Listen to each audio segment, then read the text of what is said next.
Novamente no ar, estamos aqui comentando o primeiro capítulo do Evangelho segundo o Espiritismo, como uma proposta de ser um manual da vida e do viver. Ou seja, qual é a melhor maneira possível de eu me aproximar de Deus, revendo meus sentimentos, meus pensamentos, e que, consequentemente, vão fazer eu rever minhas palavras e as minhas ações. Eu não tinha achado os e-mails naquela época, eu estava procurando o nome do Júlio Sena, que manda para mim, mas foi a Poliana que mandou, então eu não fui ver a Poliana, fui ver o Júlio e perdi os e-mails aqui. Mas vamos ver aqui os e-mails. Fernanda Moldes, de São Paulo, aqui da capital, São Paulo capital, ela diz assim: boa tarde, doutor João, acompanho a TV Mundo Maior há bastante tempo e estou adorando a faixa de programa ao vivo. Minha dúvida é referente ao capítulo 1 do Evangelho segundo o Espiritismo. Na parte que Moisés mostra os 10 mandamentos, no primeiro mandamento afirma que para não venerarmos imagens talhadas em nenhuma figura. Sei que era no contexto da época, mas de onde veio essa ideia? Quer dizer que não posso ter uma imagem de um santo em minha residência para fazer uma prece? Agradeço desde já e se puder responder minha pergunta, ficarei eternamente grato. Claro que eu vou responder, né? Pode ficar grato, mas não eternamente, né? É muito tempo eternamente. Só por agora, né? Vamos dizer assim, você pode ficar grata, né? Agora está aqui, né? Pulou direto. Tá bom, desculpa. Então, é o seguinte, eu acredito que você pode usar, como é que chama isso? O recurso que você quiser para se ligar a Deus, tá? Tem gente que usa mantra, tem gente que usa a concentração, o movimento. Você pode usar o que você quiser. Você pode olhar. Eu começo a imaginar, como também se fala no Livro dos Espíritos, que algumas pessoas usam objetos para aumentar o seu poder de concentração. Então não tem problema nenhum você olhar para uma estátua ou por uma figura talhada em madeira ou na cerâmica, ou seja o que for, que isso ajuda você a se concentrar e entrar num estado alterado de consciência e aí comungar com Deus, vamos dizer assim, aí você sintonizar com Deus através das sintonias intermediárias, que pode ser, aí você vai chamar de anjo, vai chamar de santo, do jeito que você quiser. O contexto histórico disso também tem a ver com a questão das igrejas, né? Na época do iluminismo, da renascença, investiram, né, vamos dizer assim, dinheiro em alguns religiosos que começaram a criar os protestos contra as vendas das indulgências, né, vamos dizer assim, ou dos cargos religiosos na época lá da Idade Média. E aí, então, os protestantes falavam, então, que venerar estátuas, ter santo, essas coisas não era ruim. Claro, politicamente falando, se a igreja vivia de vender cargos e vender penduricalhos, vamos dizer assim, eles iam ser contra isso. Mas isso é uma questão meramente imediata da coisa, mas se você for olhar do ponto de vista de meios de alcançar um estado alterado de consciência, você pode fazer isso com, sem ou apesar dos objetos à sua frente. Por exemplo, quando a gente aprende educação mediúnica, quando eu aprendi na Federação Espírita, e a Federação Espírita é bem no centro da cidade de São Paulo, então muitas vezes a gente estava lá, se concentrando, tocava um buzinaço, né? Nós vamos ver no centro de São Paulo, uma buzinada enorme. Ainda mais hoje que a federação é pertinho de onde tem lá os julgamentos, ali na Praça João Mendes, então de vez em quando congestiona o trânsito lá. E toca a buzina. E a gente aprende desde pequeno, quando médium, a se abstrair do meio externo. E como é que a gente faz isso? Simplesmente fechando o olho e se concentrando. Chico Xavier fazia assim, né? Ou então eu posso ficar olhando para uma imagem de um santo na igreja, isso para Deus não cheira e não fede, tá? Não existe certo ou errado, só existe o que é possível. Se isso é possível para você, é isso que eles vão comentar com você quando você chegar do lado de lá. Puxa, que legal, você fez tudo que era possível. Vamos ver se tem mais outras possibilidades agora? Não existe carranca, né? Você ficou rezando, passando. Não existe isso, não existe isso. Então fica tranquilo que pode sim. Tanto é que, você já viu o Santinho Espírita? Eu estou com o bolso cheio aqui de Santinho Espírita. Aquelas mensagens do Emmanuel que a gente recebe um monte, isso é Santinho Espírita, né? Ou então você vai numa casa espírita e não tem lá a fotografia do Bezerra, a fotografia do... Mas eu não vejo ninguém lá rezando para eles, mas muitas vezes as pessoas querem ver uma imagem que ajuda a evocar algum sentimento, algum pensamento. Olha, a Eduarda Padilha, de Porto Seguro, na Bahia. Ele diz assim, ela diz, né? Acompanho o seu trabalho sempre que posso e todas as sextas-feiras reservo parte do meu tempo para seguir seu programa e suas análises. Minha dúvida é referente às leis mosaicas. Na sua opinião, na realidade daquela época, junto com os seus costumes, era necessário construir a ideia de um Deus punitivo e terrível para Moisés se fazer compreendido? É uma pergunta. Se ele tivesse apresentado a imagem de um Deus Pai, amoroso e amigo, você acredita que surtiria o mesmo efeito? Grande abraço a você e a todos da TV Mundo Maior, que são responsáveis por essa programação maravilhosa. Eu agradeço em nome de todo mundo que trabalha junto comigo, porque não sou só eu que estou aqui, tá? Quer dizer, né? Na frente da câmera, tem um monte de gente aqui fazendo isso acontecer. Então, eu estendo os seus abraços e o carinho a todos. Olha, eu acredito que o que nós chamamos de soberana justiça e bondade, suprema inteligência e sabedoria, é exatamente isso, é a capacidade de adequação, né?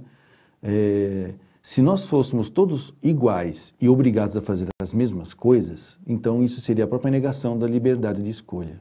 Lembrando que, né, nós temos o livre-arbítrio para escolha de meios, né, mas não de fim.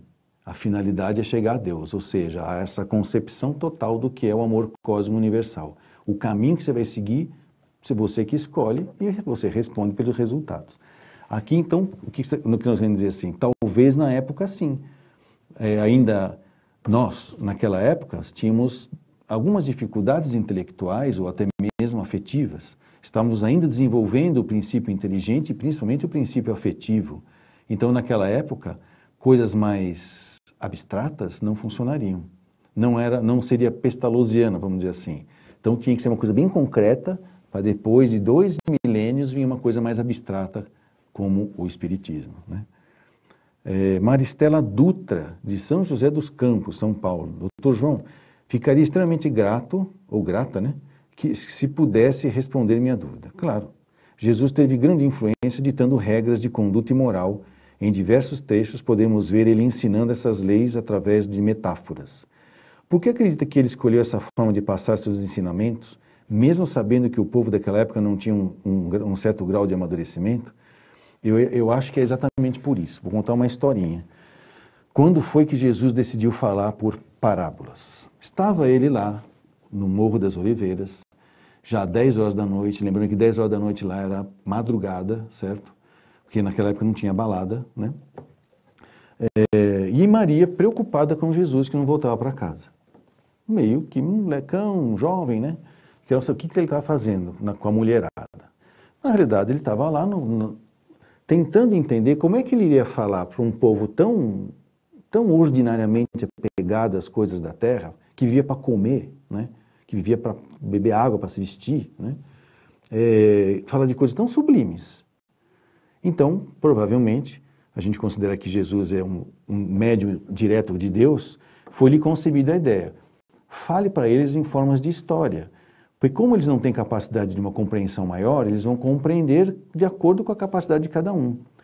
Parábola. Parábola é o arco de parábola da matemática, que é a maneira pela qual um projetil de um canhão vai mais longe. Se eu for colocar o projetil reto, ele faz assim. Se eu fizer assim, vai bem longe. Então a parábola alcança muito mais pessoas e cada um vai alcançar como pode. Então, se eu tiver 30% de evolução espiritual, eu vou entender 30% da parábola, e tá bom para mim. Se eu tiver 70%, eu vou entender 70%.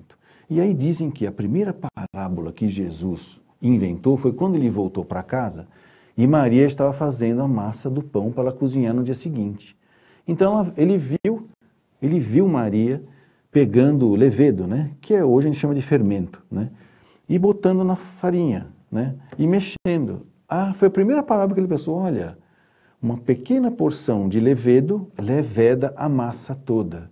Foi então quando ele falou que quando você tem um pingo de fé ou quando tem uma pessoa que se ilumina, muitas pessoas à sua volta se iluminam. E foi aí então que ele começou a criar as parábolas, pegando as histórias do dia a dia das pessoas, para que elas pudessem assimilar pelo concreto as coisas que viriam depois de maneira mais abstrata. Olha eu aqui analisando Jesus, tá? Me desculpem, tá? Mas é só uma maneira de poder entender buscar um entendimento de como que isso aconteceu naquela época. Eu acredito que foi assim, tá? Foi bem de uma maneira intuitiva. E temos um último e-mail aqui, que é a Cristiane Araújo, de Belo Horizonte, Minas Gerais. No capítulo 1 do Evangelho, ela diz, segundo o Espiritismo, vemos as 3 revelações, sendo que uma delas é o Espiritismo, junção de ciência, filosofia e religião. Certo. Na sua opinião, se a ciência dos homens tentasse encontrar pontos de intersecção com as religiões, acredita que estaríamos mais evoluídos nos dias de hoje? Pergunto isso, pois o que vejo é que a ciência e a religião seguem caminhos distintos, quando que deveriam tentar se completar. Obrigado, doutor. Então, Cristiane, querendo ou não, elas se completam, né? É uma coisa muito interessante. Sabe aquelas teorias de que as parábolas, né, retas paralelas se encontram no infinito? Então, parece que a ciência e a religião andam longe uma de si, né, em paralelas, mas elas se encontram no infinito. Tá?